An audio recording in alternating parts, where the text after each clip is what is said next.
I projektet om spunsmaskinen skal man ved hjælp af cosinus- og sinusrelationerne finde spunsmaskinens højde. Jeg har ved hjælp af 2 teodolitter allerede fundet de to af vinklerne.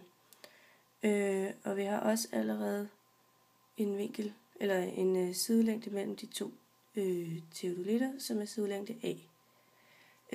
Vi udregner spunsmaskinens vinkel ved at sige 180 minus vinkel 1 og vinkel 2. Men før man kan bruge cosinus- og sinusrelationerne, er man nødt til at have en retvinklet trekant. Så derfor deler jeg den her trekant op i 2 retvinklede trekanter. Sådan. Okay. Vi starter med at finde sidelængden H her, eller højden, som det egentlig er, ved at bruge sinusrelationen. Så derfor siger man sinus til vinkel 2 er lig med H divideret med sidelængde A. Så altså sidelængde H er lig med A gange med sinus til vinkel 2.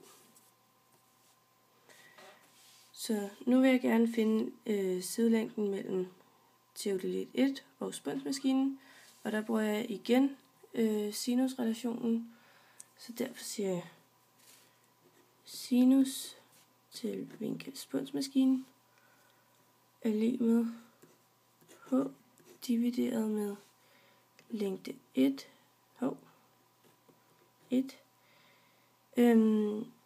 som altså er længden her. Sådan.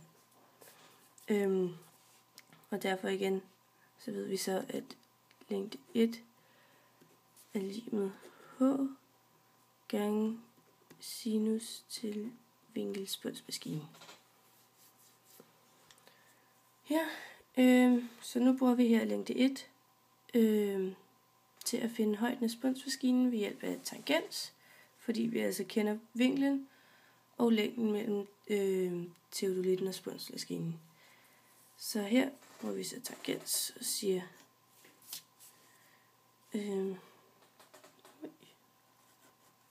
tangens til vinkel er lig med højden af spunsmaskinen divideret med længde 1. Så altså højden af spunsmaskinen er lig med længde 1 gange med tangens til vinkel. Så